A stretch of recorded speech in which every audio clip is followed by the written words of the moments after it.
Hello सगळ्यांना खूप खूप प्रणाम नमस्कार. आत्मवंदन माझ्या सगळ्या कुटुंबियांचं स्वागत करते आपल्या आजच्या सत्रामध्ये. आपल्या सगळ्यांच्या हायर सेल्फचं आभार मानू आपण सगळेजण, जे आपण या सत्रामध्ये आज करणारच आहोत.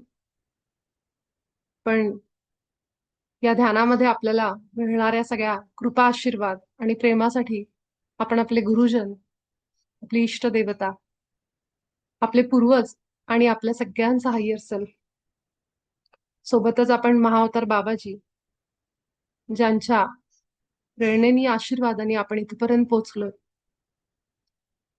आपले पितामह पत्रीजी ज्यांनी आनापानासती ध्यानामुळं आपल्या आयुष्याला एक गती दिली, एक मार्ग दाखवला, आणि जिथं आयुष्यात इतर साधना करत असताना ते पार करून आपण ज्या टप्प्यावर पोहोचलो, तिथं आपल्याला पितामहांनी मदत केली. तर या सगळ्या गुरुवर्य, या सगळ्या गुरुमंडळीचे, या सगळ्या इष्ट देवतांचे आभार मानू आणि आजच्या सत्राची सुरुवात करू. आपल्याला आता 3 दिवस राहिलेत. आज शुक्रवार, शनिवार, रविवार. सोमवारपासून आपण चौथ्या धड्याची सुरुवात करतोय. तर हे 3 दिवसाचं जे ध्यान असेल आपलं, ते पूर्णपणे 3 धड्यांचं आपण व्यवस्थित, आपल्याला आता समजल्यात स्टेप्स मी काल पण लिहिल्या होत्या. ही सुरुवातीची वेळ आहे. त्यामुळे ह्या काळामध्ये थोडंसं कन्फ्युजन होणं, नेमकं काय करायचंय, नेमकं पुढे कसं जायचंय, हे सगळं थोडं समजायला आपल्याला वेळ लागणं, हे अगदी साधारण अशा गोष्टी आहेत. हा कोर्स करत करत आपण जसे जसे पुढे जातो ना, तेव्हा पुन्हा जेव्हा आपण मागची रिव्हिजन करतो, तेव्हा अनेक गोष्टी आपल्याला क्लिअर होतील. त्यामुळे जिथं कुठे आपण आहोत ना आता, तिथं अजिबात काळजी करू नका की माझ्याकडून नीट सराव होतोय का नाही, ध्यान नीट होतंय किंवा नाही.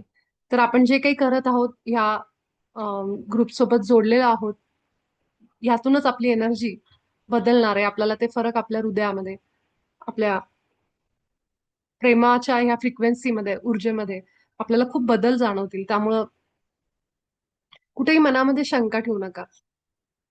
आपण जिथं आहोत तिथे योग्य आहोत, योग्य स्टेटला आहोत, योग्य ऊर्जेमध्ये आहोत. आणि पुढे जसं जसं जाऊ, तेव्हा आपण थोडंसं मागे वळून जेव्हा बघतो, हा पहिला, दुसरा, तिसरा धडा आपण पुन्हा जेव्हा वाचतो, पुन्हा ध्यान करू अजून 1-2 महिन्यानंतर वगैरे, तेव्हा तुम्हाला जाणवेल की I am on the right place, I am on the right track आणि ऍट द राईट प्लेस. तर हे तुम्हाला तिथं तो धीर मिळेल, तो एक अजून एक विश्वास वाढेल तुमच्या आतमधला. तर हा प्रवासामध्ये सुरुवातीचा काळ थोडासा असा वाटेल की बरोबर आहे किंवा नाही, हे सारखं आपल्या आतमध्ये वाटेल. काल जसं समृद्धी ताईंनी सांगितलं आपल्याला की जेव्हा त्या ध्यान करत होत्या युनिफाईडच्या पूर्वीच, तेव्हाच त्यांना त्यांच्या उच्च आत्म्याचं जसं नाव मिळालं, आणि त्या त्याच्याशी जशा जोडलेल्या आहेत तसे आपण सगळेजण आहोत.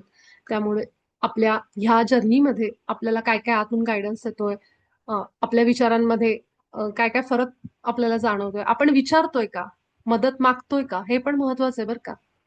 आता तुमच्याकडे जर खूप काही मनामध्ये गोंधळ असेल विचारांमध्ये, आणि जर तुम्ही त्यावेळी एक खुलून विचारलं, तुम्ही समजा उच्च आत्म्याला, तुम्हाला असं वाटेल उच्च आत्मा माझ्या आतमध्ये, त्याला ऐकू येत नाही का माझे विचार काय चालू आहेत ते, म्हणजे मी सांगणं गरजेचं आहे का, तर हो, गरजेचं आहे सांगणं. याची कारणं आहेत की आपल्या सबकॉन्शियस मध्ये आपल्याला एक क्लॅरिटी येते की मला नेमकं पाहिजे काय. जेव्हा आपण बोलतो ना, बघा तुम्ही बोलण्यापेक्षा पण आपण जेव्हा लिहितो की मला हे हे पाहिजे, आता ह्याची मदत पाहिजे, लिहिण्याने अजून क्लॅरिटी येते की नेमकं मला काय पाहिजे. बऱ्याच जणांना असं असते की देव समोर साक्षात उभा आहे की बोल तुला काय पाहिजे, पण आपल्याला माहितच नसतं, कळत नाही की काय मागावं बाबा. आता माझ्या आयुष्यात कशाची प्रायोरिटी आहे हे कळत नाही, किंवा नेमकं मी माझ्यासाठी काय चांगलं आहे हे मी कसं ठरवू. आणि मग ते आपल्याला समजत नाही. पाहिजे तर असतात त्या गोष्टी, पण कसं मागावं, काय त्याची शब्दांची रचना काय असावी, काय गोष्टी मागाव्यात ज्या माझ्या हिताच्या आहेत, हे मलाच माहित नसतं. मग अशा वेळी जेव्हा आपण एक मांडणी करतो शब्दांची, एक वाक्य तयार करतो की मला हे हे पाहिजे, तेव्हा आपल्या सबकॉन्शियसला आपण ते एक सिग्नल देतो, त्याला सांगतो क्लिअरली की माझ्या मनामध्ये माझे विचार स्पष्ट आहेत, मला हे हे माझ्या आयुष्यात पाहिजे. आणि त्यातही जर आपण लिहून काढलं आपल्या डायरीमध्ये की माझ्या हे हे इच्छा आहेत, आणि त्यासाठी मी कशा पद्धतीने तो मनात विचार ठेवला पाहिजे. त्यातही जसं बाबाजी सांगतात की आपण ईश्वराच्या प्रतिमेत बनलो आहोत, म्हणजे ती गोष्ट आपल्याकडे ऑलरेडी आहे. केवळ त्या ऊर्जेला, त्या गोष्टीच्या पर्यंत पोहोचण्यासाठी, जी आता वास्तवात नाहीये, पण ती आहे आपल्याकडे. तुम्ही म्हणाल म्हणजे काय? कारण ती समोर तर दिसत नाहीये डोळ्याला, आपल्या वास्तवात नाहीये. ती आपल्या चेतनेत, आपल्या आत ऑलरेडी ती गोष्ट आहे. फक्त आपल्याला त्याला भौतिक जगामध्ये, आपल्या वास्तवामध्ये उतरवायचं. ती इथं नाहीये, वास्तव आपल्या दुनियेमध्ये. मग ती कशी आणायची? त्यासाठी ज्याला आपण आता ऐकतो मॅनिफेस्टेशन, हे ते सगळं, तर हे तर आपण युनिफाईड मध्ये पुढे जाऊन शिकणारच आहोत. पण आधी हृदयात तो एक विश्वास निर्माण करणं की माझ्यामध्ये त्या गोष्टी आहेत. आणि मग जेव्हा मी लिहून काढते, लिहिल्यानंतर आपल्या मनामध्ये जी क्लॅरिटी येते, आपल्या सबकॉन्शियसला जे आपण अवचेतन मनाला सिग्नल पाठवतोय, त्याद्वारे त्या गोष्टी पुढे पुढे घडत जातात. पण बेसिक आहे की माझ्या मनामध्ये मी क्लिअर पाहिजे की मला हे करायचंय, आता प्रायोरिटीवर माझ्या आयुष्यात मला ह्याची गरज आहे. तर आज मला हाच एक संदेश सगळ्यांसाठी येतोय की मदत मागा, बोला. आपण जेव्हा गरज असते कुणाची तरी, तेव्हा फोन लावून बोलतो ना. अनेक वेळा तर गरज त्या माणसाशी बोलणं गरजेचं पण नसतं, तरी पण त्याला फोन लावून सांगतो. आणि नंतर वाटतं, अरे सांगितलं, चूक केली का आपण, सांगायला नको होतं का? म्हणजे आपल्या आजूबाजूच्या अशा माणसांना आपण अनेक वेळा, आपलं दुःख असेल किंवा आपल्या काही हे असतील गोष्टी, बऱ्याचदा चुकीच्या माणसांना चुकीच्या वेळी सांगितलं जातं. राईट, आपल्याला कळत नाही की कोण कसा त्याचा फायदा घेईल. अशा पण गोष्टी घडतात आपल्या आयुष्यात. सगळ्यात सोपं आहे ना, डोळे मिटा, आत जा, हृदयावर जा. तो बसलाय तुमची वाट बघत की हे मला बोलतील, मला मदत मागतील. आणि बोला त्याच्याशी. एक दिवस उत्तर नाही मिळेल, 2 दिवस नाही उत्तर मिळेल, पण असं होणारच नाही की तुम्हाला त्याचं काही सोल्युशन नाही मिळणार. जसं समृद्धीताईंचा कालचा अनुभव होता, आपल्या सगळ्यांचे असे अनुभव ऑलरेडी ध्यानात आलेले आहेत. तुम्ही आठवा तुमचे युनिफाईडच्या आधीचे दिवस, जेव्हा आपण अनापानासती घ्यायचो रोजच्या रोज, तेव्हा तेव्हा असे अनेक अनुभव आपण ऑलरेडी घेतलेले आहेत. फक्त युनिफाईड नंतर आपण आपल्या हृदयाशी जागृतीने कनेक्ट व्हायला शिकलोय. आपल्याला समजलंय की हायर सेल्फ नावाची एक संकल्पना आहे. उच्च स्व नावाचा एक असा एक आपलाच भाग आहे. हे आपल्याला आता समजलं, ह्याचं ज्ञान आलंय. व्हॉइस ब्रेक होतोय. मिनिट. ओके.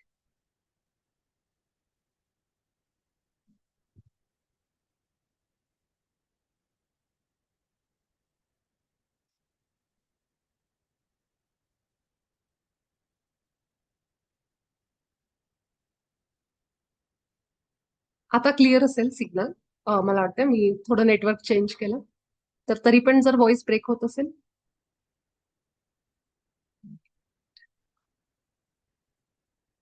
हा, आता आवाज जर नीट आला नाही तर मला कळवा परत एकदा. तर आता आपल्याला समजलंय युनिफाईड नंतर की आपण आपल्याच एका भागाबरोबर आता नव्याने सुरुवात केली समजून घ्यायला. कारण ज्ञान आलं की आपल्याला त्या गोष्टी आपल्या आयुष्यात वापरायला सुरू करता येतात. तर त्या गोष्टी आपल्यासोबत आहेत, पण कुणीतरी सांगणार आहे की बाबा तुझ्या आतमध्ये हे आहे, तुझ्यासोबत हे का असं, ही शक्ती तुझ्यात आहे. हे जर आपल्याला कळलं तर आपण त्या शक्तीला जागरण करणं, त्याची जागृती करायचं काम करू शकतो. युनिफाईड नेमकं तेच करतंय. बाबाजी आपल्याला नेमकं तेच सांगतायत की तुझ्या आतमध्ये जो तुझा उच्च स्व हा तुझा भाग आहे, तो तुझ्या आतच आहे, फक्त तुला माहित नव्हतं. आणि आता जेव्हा आपण जागृतीने आपल्या हृदयावर जातो, तेव्हा त्या आपल्या भागाला भेटतोय. त्याचे परिणाम तुम्हाला युनिफाईड संपेपर्यंत दिसायला लागतील. फक्त आपण काय करायचंय, रोज यायचं, युनिफाईडचं बाबाजी जे सांगतायत ते ऐकायचं, पुस्तकामध्ये व्यवस्थित समजून घ्यायचं. आणि केवळ अगदी सोप्या पद्धतीचं ध्यान आहे. आपल्या हृदयावर जायचं, स्थिर व्हायचं, फील करायचं. नेमकं आपण आनापानासतीमध्ये काय करतो, आपले श्वास फील करतो, येणारा जाणारा बघतो. हृदयात काय करायचं, राहायचंय तिथं, राहायचंय हृदयावर. कुणाला अशी शंका असेल ना की नेमकं आपण करायचं काय, तर समजून घ्या. हृदयात जाऊन काही आपल्याला वेगळी कुठली क्रिया किंवा असं काही फार मोठं असं काही नाहीये. केवळ हृदयात राहिल्याची जी फिलिंग आहे ना, ती अनुभव करायची, ती शांती आतमध्ये असलेली. आणि काही वाक्य बोलतो आपण. आपल्या उच्च आत्म्याला उद्देशून काही वाक्य बोलतो. आभा स्वच्छ करतो. मी, माझा ईश्वर एक आहोत. हे वाक्य बोलतो. का बोलतो? हे सत्य आहे. आपण त्याला रिपीट करतो. धड्यामध्ये दिलंय बाबाजींनी, की रिपीट करा, पुन्हा पुन्हा बोला, पुनरावृत्ती करा, असं ते वाक्य. का करायचं? कारण ते अफर्मेशन म्हणून वापरा. आणि मग जितकं आपण आपल्या हृदयावर ते वाक्य पुन्हा पुन्हा पुन्हा पुन्हा म्हणू, तितकं ते सत्यामध्ये येत जाईल. तुम्हाला कळणार नाही तुमच्या अंतःकरणाची शुद्धी कधी झालीये, तुमचे गुण कधी पालटलेत. कारण युनिफाईड मध्ये आपण शिकतोय काय? ईश्वरी गुणांना अनुभवतो. ईश्वराचं स्वरूप कसं बघायचं स्वतःमध्ये, गुणांच्या माध्यमातून.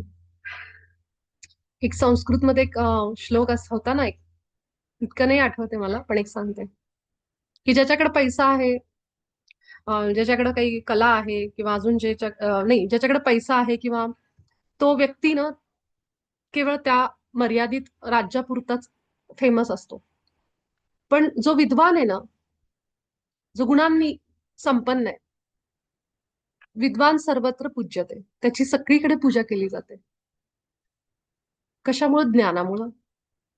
एखादा व्यक्ती एकदम दानशूर आहे, काइंड आहे, एकदम प्रेमळ आहे, त्याच्या त्या गुणामुळे, जसं आपण कर्णाला म्हणतो दानशूर होता कर्ण म्हणून, तर ह्या पद्धतीने त्याच्या गुणांचं कौतुक सगळीकडे होतं, सगळ्या जगभरात होतं. त्यामुळे आपल्याला ह्या ईश्वरी गुणांना आपल्यामध्ये कसं आणता येईल हळूहळू.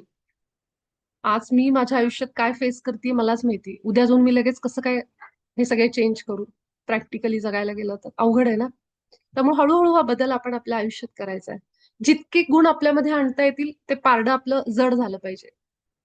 माझ्याकडे जास्तीत जास्त किती ईश्वरी गुण मी ठेवू शकते, एवढ्या लोकांचा सामना करत. ती लोकही कुठं जाणार नाही, ती परिस्थिती बदलणार नाही. बाहेरचं जग आपल्याला बदलायचं नाही, आधी आतच बदलायचंय. ह्या लोकांच्या गराड्यात राहून मी माझ्यावर कसं काम करू, एवढंच आपल्याला काळजी घ्यायची. आणि त्यासाठीच हा सगळा खटाट होतोय. उठायचं, ध्यान करायचं, हे सगळं सज्जन सांगते हे कशामुळं? तर माझं मन स्टेबल राहावं, माझ्या आयुष्यात ते सुख राहावं, ज्याच्यासाठी जे मी डिझर्व करते. माझी कुठेही तडफड नाही झाली पाहिजे या जीवाची. ते मी खूप सहन केलं, कारण मी इतके वर्ष खूप अंधारात जगले. आता इथून पुढचा प्रवास माझा तसा नकोय मला. इथून पुढचा प्रवास मी खरोखर बाबाजी म्हणतात तसं ईश्वरी स्वरूपात आहे हे माहीत करून घेऊन त्याच्या गुणांमध्ये जगणं, हे माझं काम आहे आता. की माझं सत्य स्वरूप काय आहे? ईश्वराच्या प्रतिमेत बनली. त्या प्रतिमेचा आनंद घेणारं जीवन मला आता इथून पुढे जगायचंय. मग ते कसं जगायचं? गुणांमुळं. ते गुण कुठले कुठले? कुठलेही गुण जे तुम्हाला आनंद देतात आतमध्ये. एखाद्याला मदत करण्यामध्ये जर कुणाला आनंद असेल, असतात एक एक व्यक्ती जे सतत दुसऱ्याच्या मदतीसाठी पुढे असतात. का? त्यांना विचारा तुम्ही. त्यांना फेमस व्हायचं नसतं, नाव नको असतं त्यांना, किंवा त्यांना काही कुणी कौतुक करावं म्हणून नाही. केवळ आत्मिक समाधान आणि त्या गोष्टीसाठी ते लोक मदत करत असतात. मग त्यांचा जो गुण आहे की दुसऱ्याला मदत करण्याचा, हा म्हणजे काय? तो ईश्वरी गुण आहे, की जो त्यांना स्वतःला पण आनंद देतोय, समोरच्या माणसाला पण आनंद देतोय. तर असे गुण आपल्यामध्ये काय आहेत बाबा? वेळेला कुणाला मदत करणं असेल, काही नाही तर नाही, केवळ फोनवर जरी त्या माणसाशी आपण बोललो, हे झालं. अजून समोरच्याकडून मिळत नाहीये पण निस्वार्थीपणे मी काहीतरी काम करते, कुठल्या तरी संस्थेला मी देणगी देते, काही असेल, मग एखादं ते कुठलाही असेल. अशा सगळ्या गोष्टी, उत्साह, आनंद, हर्ष, आतून वाटणारा एक मजा. एखादा विनोदी माणूस असतो स्वभावाने, एकदम जॉली पर्सन म्हणतो ना, आता त्याला काही ते दाखवायचं नसतं कोणाला की मी किती जॉली आहे किंवा मी किती विनोदी आहे, आणि त्याला काही त्याच्यातून पॉप्युलरिटी नको असते. पण त्याचा मूळ स्वभाव तसा आहे की लोकांना हसवलं की त्याला बरं वाटतं. मग तो कसा गुण झाला? ईश्वरी गुण झाला.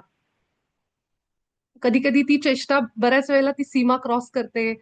हे होतं की चेष्टा फारच केल्यामुळे पण लोकांना राग येतो, हे वगैरे, ते सोडून द्या की ती कुठे बाउंड्री आखली पाहिजे. पण त्या माणसामध्ये तो गुण आहे की तो रडता रडता एखाद्या व्यक्तीला हसवू शकतो.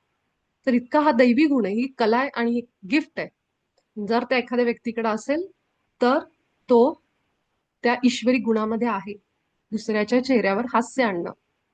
त्यामुळे हे जे सगळे कॉमेडी विनोदी कलाकार असतात, सिरियल मधले, पिक्चर मधले, हे सगळे खूप मोठं काम करत असतात आणि ते सुद्धा त्या दैवी गुणांमध्ये असतात. तर असं कुठलंही काम, डोळ्यांना आपण पेंटिंग बघितलं, आपल्याला छान वाटलं, कुणाची कला बघितली, कुठलीही असेल, हाताने केलेली, डान्स बघितला, गाणं, आवाज, हे सगळ्या गोष्टी अशा आहेत, त्या व्यक्तीसोबतच समोरच्या बसलेल्या प्रेक्षकांना सुद्धा आनंद देतात. मनोरंजन करणं, आनंद देणं, समाधान देणं, ह्या सगळ्या गोष्टी ईश्वरी गुणांमध्ये आहेत. म्हणून कलाकार बघताना आपण कलेकडे देवता म्हणतो आपण. का? तो व्यक्ती कसा दिसतो हे नाही बघत, त्याचे गुण काय आहेत, तो कशा पद्धतीने कला सादर करतोय, कारण ती कला म्हणजेच दैवी गुणांचा एक एक डेमॉन्स्ट्रेशन आहे, एक एक्सप्रेशन आहे. दैवी गुण त्याच्यातून जो वाहतोय, जो डान्स करतोय, मग तो डान्स वेस्टर्न असू दे, हिपहॉप असू दे, काही असू दे, किंवा क्लासिकल असू दे, पण त्यामधून एक कला सादर होती आणि ती स्वतःला पण आनंद देते, त्यांना आणि दुसऱ्याला पण. तर असे सगळे गुण, स्वयंपाक केला, छान छान जेवण, वाव वाव काय चव आहे, असं म्हणत आपण जेवतो. त्यामुळे त्या सगळ्या गोष्टींमध्ये एक दैवी गुण आहे आणि त्याचं जीवन कसं आहे हे बाबाजींनी पहिल्या धड्यात सांगितलंय. तर आपल्यातले सगळे असे गुण आठवा, आपल्या ईश्वराचे गुण आठवा, की जे आपल्याला ह्यासाठी मदत करतील.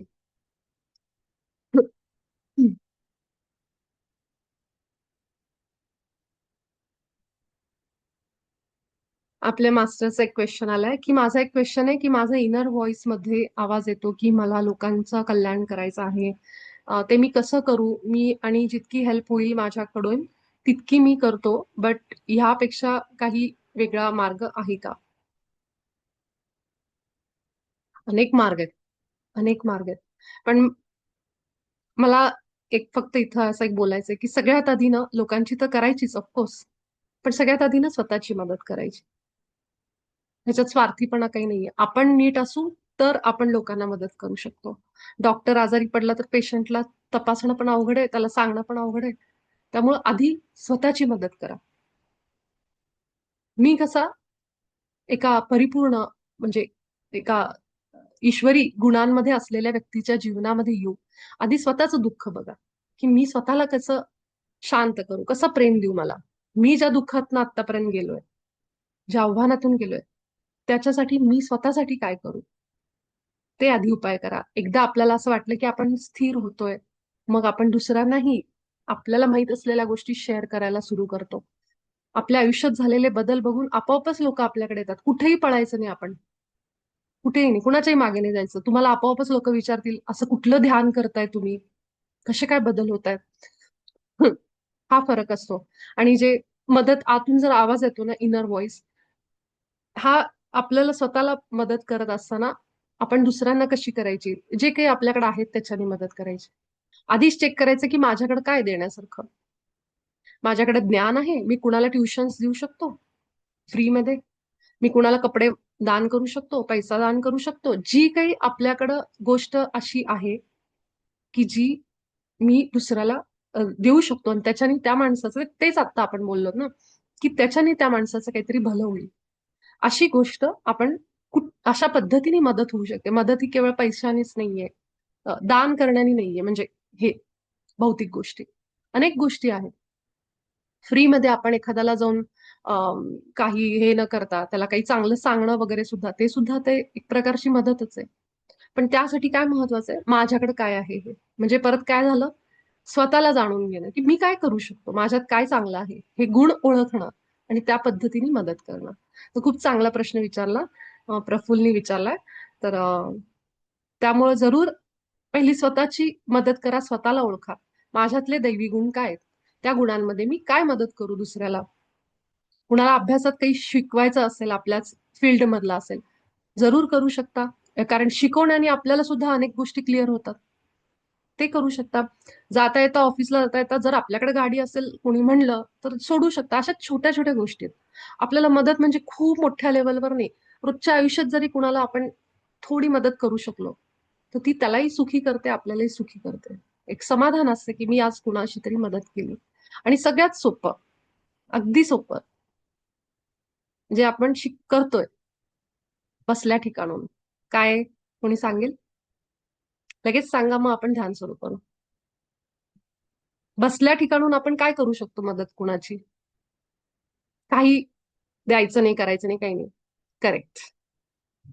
थँक्यू. प्रेम आणि प्रकाश पाठवू शकतो. येस. Thank you, thank you, thank you. सगळ्यात सोपं म्हणजे प्रेम आणि प्रकाश पाठवा. ह्याच्यासारखं तर एनर्जी, तुम्ही एनर्जी एक्सचेंज करता माहिती. तुम्ही जर मला असं समजा एखाद्याच्या मनात आलं की समजा आता समोर गायत्रीताईच आहे बरं का, आता गायत्रीताईंची एक्झाम आहे आपण असं समजू. गायत्रीताई म्हणल्या प्लीज मला सगळेजण ना, आता माझी एक्झाम आहे, प्लीज मला सगळेजण चांगले शुभेच्छा द्या. ग्रुपवर टाकलं. आपण काय करू शकतो? भगवंताला प्रार्थना करू की गायत्रीताईंची एक्झाम आहे, प्लीज त्यांना मदत करा. हा, आणि ती प्रार्थना आपण करतोय, आपण एक साधन म्हणून, आपल्यातनं ती शक्ती वाहतीये म्हणून, आणि आपल्यातून आपल्याला रेखी येते, आपल्याला प्रेम प्रकाश पाठवणं येतं. पाठवा गायत्रीताईंना. तुमच्या सगळ्यांची म्हणतो ना दुवा, ती सगळी आशीर्वाद आणि ते सगळे तुमचे जे एनर्जी आहे ना, ते फिलिंग्स, व्हायब्रेशन्स तुम्ही गायत्रीताईंकडे फ्लो करा. बघू त्या कसं त्यांची एक्झाम क्लिअर होत नाही. करेक्ट आहे. ही सगळ्यात सोपी मदत आहे की हे भगवंता, अशी जी कुठली उपाशी झोपणारी लोक आहेत जगामध्ये, आमच्या भारतापुरता विचार केला समजा, भारतामध्ये अशी जी उपाशी झोपणारी लेकरं आहेत, माणसं आहेत, म्हातारी लोक आहेत, तू त्यांना अन्न दे. अशा लोकांकडून मदत पोहोचव. आणि डोळे मिटून तुम्ही हृदयात जाऊन त्यांना प्रेम पाठवा, प्रकाश पाठवा. आणि एंजल्स, आपल्या हायर सेल्फला सांगा, आपल्या हायर सेल्फला सांगा की तू अशा सगळ्या लोकांपर्यंत मदत पोहोचवायला मला मला मदत कर की त्यांना सगळ्यांना अन्न पोहोचू दे. जे काही तुमच्या समोर असं येईल, तुमच्या मनामध्ये फिलिंग आतून, ही सगळ्यात सोपी मदत आहे. आणि ते होतं, ते होतं. कारण आपला हायर सेल्फ आपल्याशी इतका जबरदस्त जोडलेला आहे की तोच आतून आवाज, ती आपल्याला इच्छा देतो की तू हे व्यक्त कर. आणि ते जेव्हा आपल्याला आतून येतं ना, मग आपण लगेच म्हणतो हे हायर सेल्फ की तू हे कर. आणि खरोखर त्या लोकांपर्यंत ती मदत, कुठला तरी भला माणूस येतो दान करण्याच्या निमित्ताने, अन्न घेऊन त्यांना नेऊन देतो. आपण फक्त ते व्हायब्रेशन्स आपल्यातनं बाहेर सोडायचे. ते करणारे एक व्यक्ती असतो, एक एक इंटेन्शन, एक संकल्प सोडणारा व्यक्ती असतो, एक कृती करणारा व्यक्ती असतो. त्यामुळं ह्या पद्धतीने ही सृष्टी चालू आहे.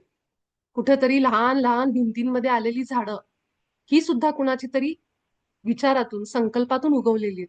आपल्याला माहित नाही. आपण जे प्रेम पाठवतो वनस्पती जगामध्ये, की सगळ्या सृष्टीला मी प्रेम पाठवते, हे भरभरून बाहेर निघणारं प्रेम त्या भिंतीच्या फटींमध्ये निघणारी जी झाडं आहेत ना, ती त्यांच्यापर्यंत पण पोहोचतं. त्यामुळे आपण फक्त कर्म कर. ते फळ जे ज्या पद्धतीने कुठे जसं जायचंय ना, ते बघणारा तोच आहे. त्यामुळं फक्त तुम्ही ही जी चांगली इच्छा, जसा हा प्रश्न पण किती सुंदर आहे, तर तुम्ही ही अशी इच्छा करत राहा. आणि जितकं आपले व्हायब्रेशन्स चेंज होतील, आपल्या हृदयातून ते येईल, तितकं ते पटकन साध्य होईल.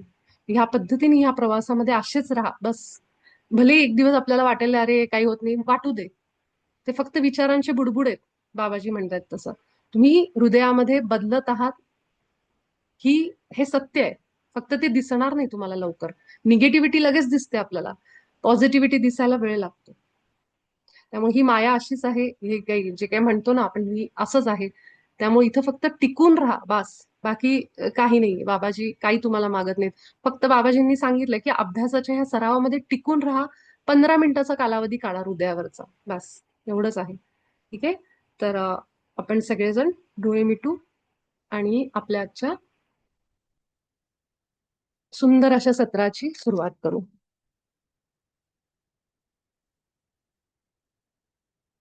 आपण जिथं कुठं आहोत तिथं आरामात स्थिर होऊन बसा. आपल्या शरीराला अगदी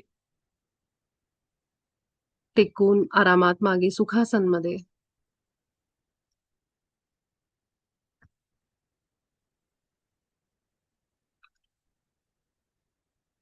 सगळ्यात आधी आपण सगळेजण आपली आभा स्वच्छ आणि लॉक करू. एक दीर्घ श्वास घेऊन आपल्या श्वासांना हळूहळू आपल्या छातीच्या मध्यभागावर घेऊन जा.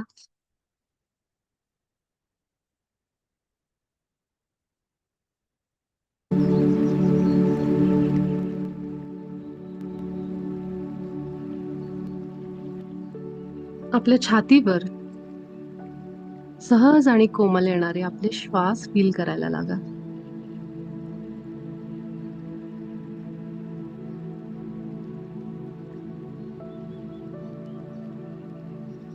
सगळं काही आपल्या आतच आहे. आपल्या हृदयामध्येच ईश्वरी स्वरूपाला एकदा अनुभव करून बघा.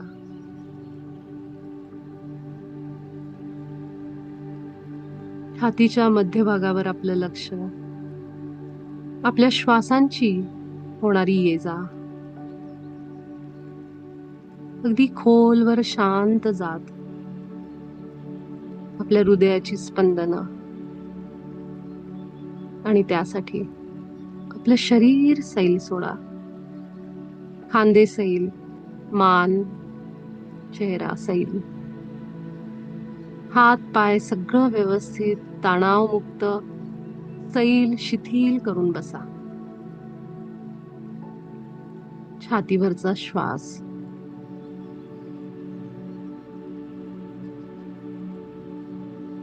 अगदी हृदयातून आपली आभा स्वच्छ करू. माझ्या आभा मंडळामध्ये आलेल्या सर्व अनिमंत्रित प्रभावांना मी आग्रह करते की तुम्ही सगळेजण तुमच्या आदर्शस्थानी जा.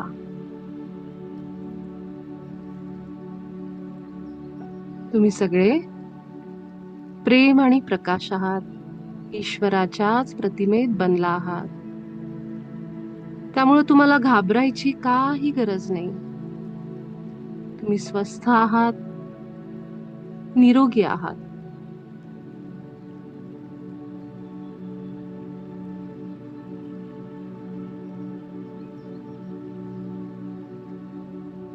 माझ्या उच्च स्वला मी आग्रह करते, आपल्या उच्च स्वचं नाव घ्या आणि सांगा की तू ह्या सर्व अनिमंत्रित प्रभावांना त्यांच्या आदर्शस्थानी घेऊन जा.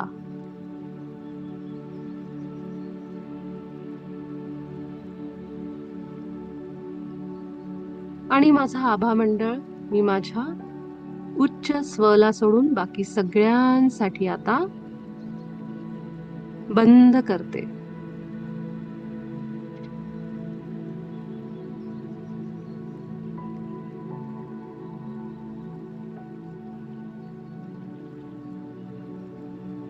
आपल्या उच्च स्वचे हृदयातून आभार माना.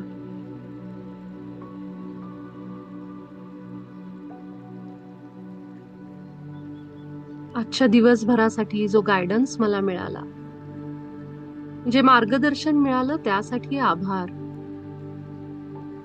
माझे आभा स्वच्छ केल्याबद्दल आभार.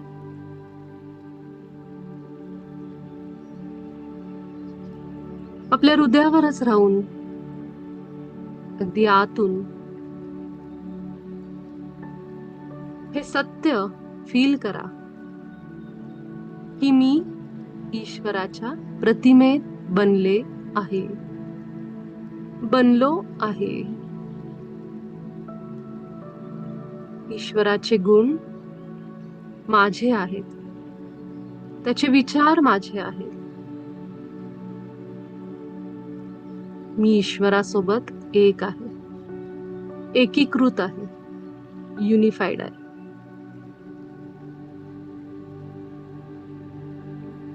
माझा ईश्वर भगवंत प्रेम, करुणा, आनंद, उत्साह, बुद्धिमत्ता, समृद्धी, शांती, चैतन्य या सगळ्यांनी भरलेला आहे. म्हणून मी सुद्धा प्रेम, करुणा, आनंद या सगळ्यांनी भरलेलो आहे.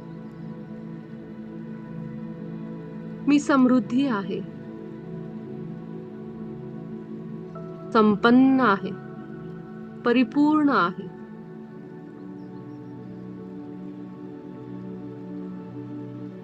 केवळ आपल्या हृदयावर ही वाक्य आतमध्ये जाऊन फील करा.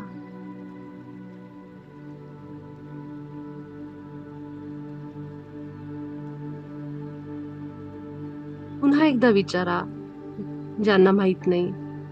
उच्च स्व, तू कायम माझ्या सोबत आहेस. मला तू तुझं नाव सांग आणि एक संकेत दे, ज्याद्वारे मला कळेल की मी तुझ्याशीच बोलत आहे. आपलं शरीर शिथिल अवस्थेमध्ये आहे याची काळजी घ्या आणि केवळ आपल्या हृदयावर स्थिर राहून बसा. उच्च स्वचं नाव आणि तो संकेत तुमच्याकडे आपोआप येईल. कुठलीही चिंता, काळजी, त्याचा स्ट्रेस न घेता जितकं रिलॅक्स राहता येईल तितकं राहा. सहजपणे हृदयावरच स्थिर व्हा. जे आपल्या आत आहे ते आपल्याकडे आपोआप येतं. कुठेही पळायची, घाबरायची गरज नाही.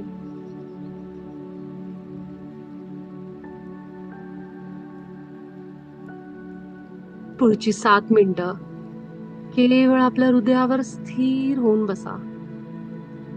आपल्या श्वासांनी जितकं आत जाता येईल तितकं जा. एक एक श्वास पकडत छातीमध्ये खोल खोल उतरा.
अजून काही क्षण आपल्या हृदयातच राहा.